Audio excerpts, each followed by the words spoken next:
Dan kalian tidak akan dinyatakan beriman sampai kalian tumbuh rasa saling mencintai dan mengasihi di antara kalian. Awala adullukum ala syai'in idza fa'altumuhu tahabbtum. Kemudian Rasul melanjutkan, maukah, kata Rasulullah, saya tunjukkan satu perbuatan yang ringan yang apabila kalian mau mengerjakannya, tahabbtum, niscaya akan tumbuh rasa saling mencintai dan mengasihi di antara kalian. Afsus salam, kata Rasulullah, sebarkanlah salam. Salam yang seperti apa yang akan menumbuhkan rasa saling mencintai di antara kita? Bukankah selama ini kita sudah terbiasa menyampaikan salam, baik kepada orang yang kita kenal maupun kepada orang yang tidak kita kenal? Kita selalu menyampaikan salam kepada mereka. Bahkan banyak orang lain juga menyampaikan salam kepada kita. Tapi mengapa kita menyaksikan fenomena dalam kehidupan bermasyarakat, masih banyak di antara saudara-saudara kita yang tidak mendapatkan kasih sayang dari kita, atau kita tidak mendapatkan kasih sayang dari saudara-saudara kita? Lalu salam yang mana yang akan menumbuhkan rasa saling mencintai dan mengasihi? Salamnya adalah salam yang biasa kita ucapkan, yaitu kalimat Assalamualaikum warahmatullahi wabarakatuh.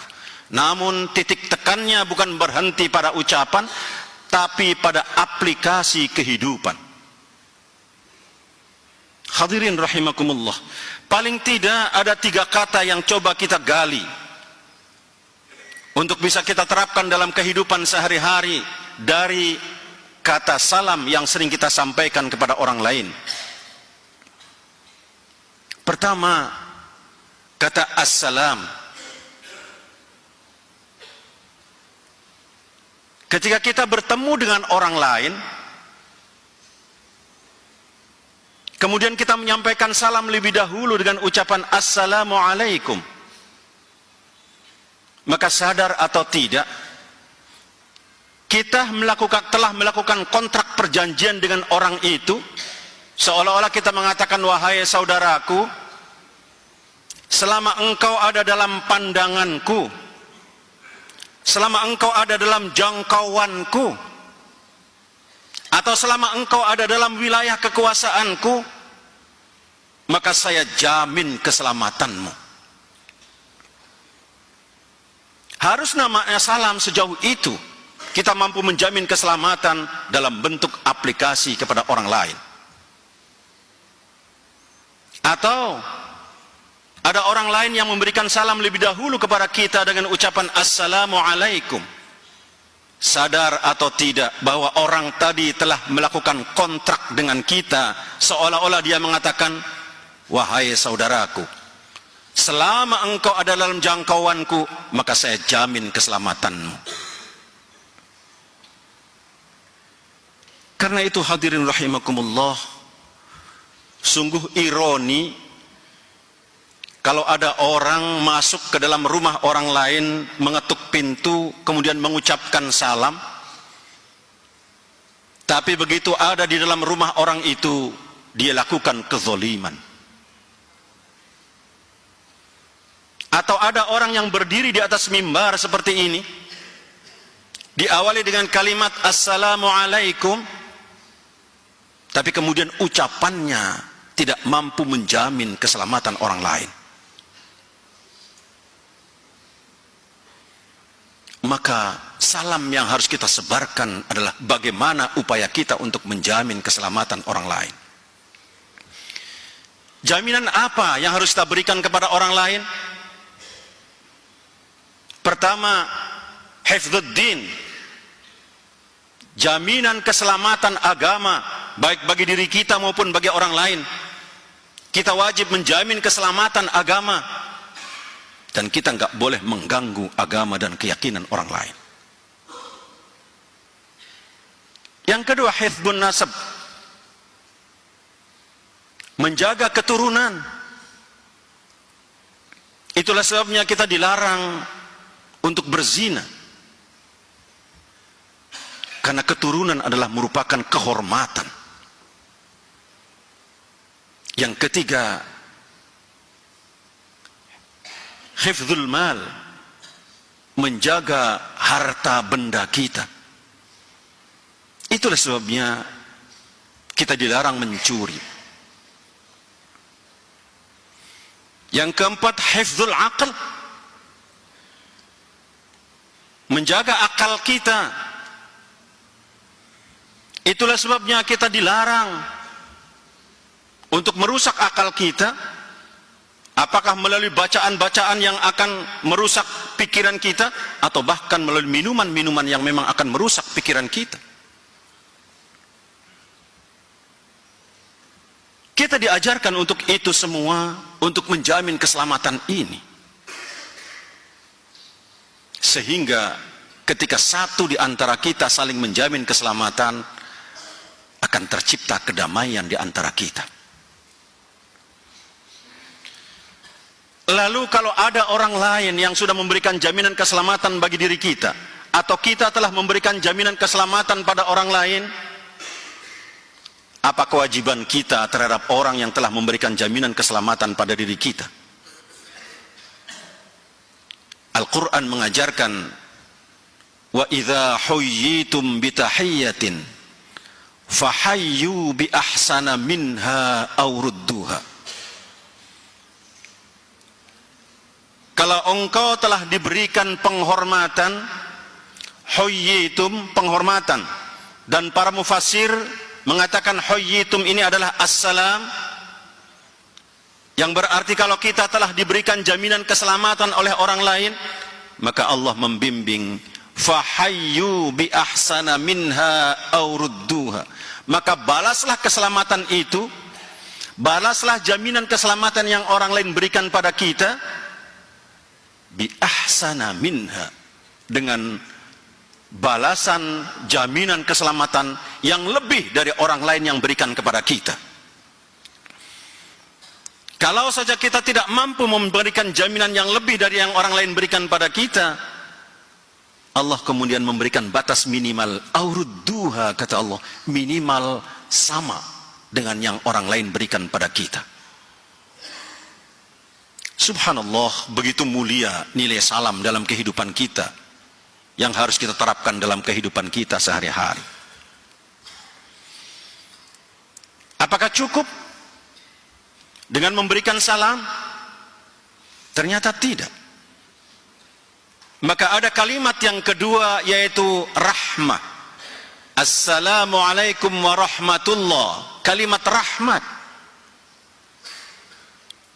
Setelah kita memberikan jaminan keselamatan pada orang lain, maka segera kita menyebarkan rahmat bagi orang lain. Rahmat yang mana yang harus kita sebarkan kepada orang lain? Rahmat yang pernah dititipkan oleh Allah Subhanahu wa ta'ala kepada setiap nurani kita di dunia ini, untuk kita sebarkan kepada orang lain. Ketika Allah menciptakan langit dan bumi, berbarengan dengan itu Allah menciptakan 100 macam rahmat. Satu rahmat diturunkan oleh Allah ke bumi, dititipkan kepada setiap yang memiliki nurani untuk disebarkan kepada yang lainnya. Kalau kita pernah menyaksikan seekor ayam betina yang pengecut, lari kalau ada orang lewat, tapi satu ketika saat di bawah sayapnya dia sedang melindungi anak-anaknya, maka ketika dia ada orang lewat di depannya, orang itu akan diserang oleh ayam tadi. Kenapa demikian? Karena ayam merasakan ada titipan 100 rahmat yang dititipkan oleh Allah kepadanya untuk disebarkan kepada yang lainnya. Atau kita menyaksikan seekor harimau yang buas dan ganas, saat dia melahirkan anaknya, kita menyaksikan harimau itu menjilati anaknya dari mulai ubun-ubun sampai ke tengkuknya. Karena harimau merasakan ada titipan 1/100 rahmat yang diberikan oleh Allah kepadanya. Atau mohon maaf, kita menyaksikan seorang kakek yang sudah tua di rumah sakit, menunggui cucunya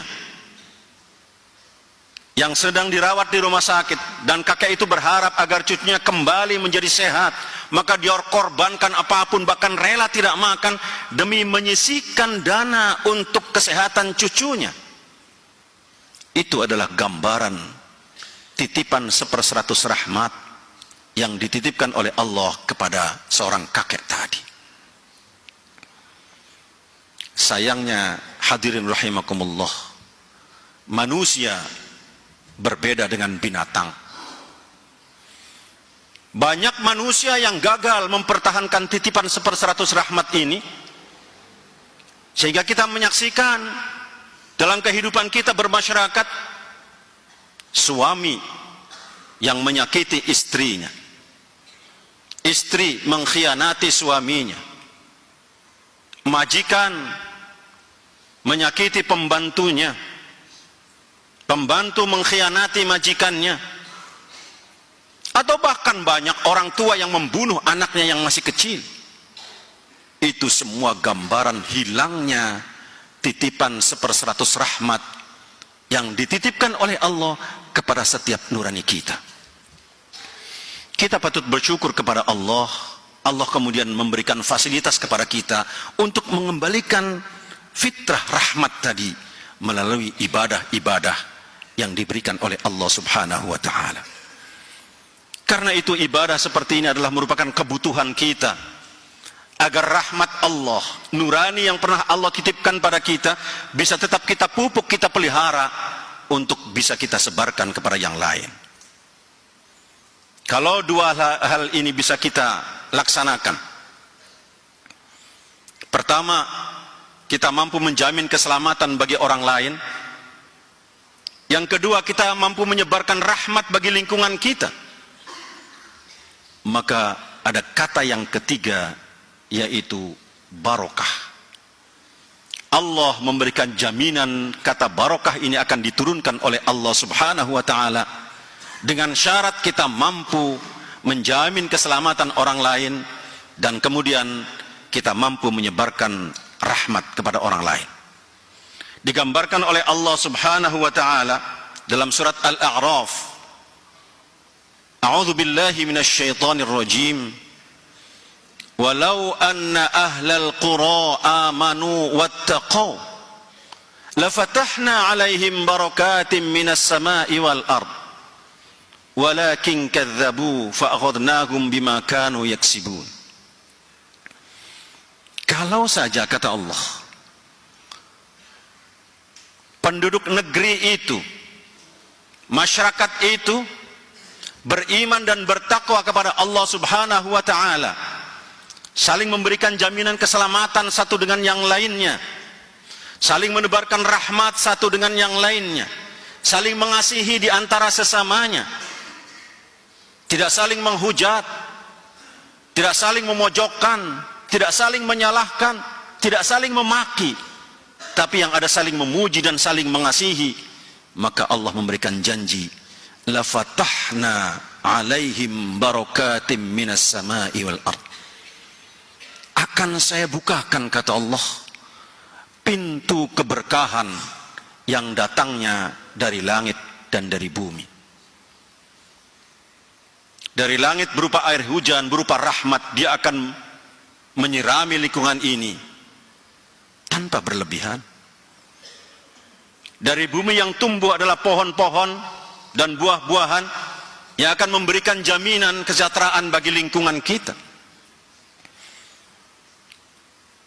Walakin kadzdzabu, tapi sungguh sangat disayangkan, kata Allah, mereka lebih suka mengambil jalannya sendiri, mendustakan ajaran-ajaran ini sesuai dengan keinginan dan hawa nafsunya masing-masing. Karena itu hadirin rahimakumullah, untuk membangun lingkungan yang aman, adalah merupakan tanggung jawab kita sebagai orang yang beragama. Tanggung jawab kita dalam menyebarkan salam untuk orang lain, salam dari diri kita untuk disebarkan kepada orang lain. Karena itu, melalui mimbar yang mulia ini, khatib mengajak kepada hadirin sekalian, mari kita sebarkan salam. Diawali dari lingkungan kita, keluarga kita, RT kita, RW masyarakat, bangsa secara keseluruhan untuk jangka waktu yang tidak terbatas. Semoga Allah Subhanahu wa ta'ala memberikan keberkahan kepada upaya kita sekalian, sehingga kita semua mampu mewujudkan lingkungan yang aman, damai, sejahtera, sesuai dengan harapan kita bersama, yaitu baldatun thayyibatun wa rabbun ghafur. Semoga bimbingan Allah senantiasa menyertai kita semua. Barakallahu li wa lakum fil Qur'anil azim.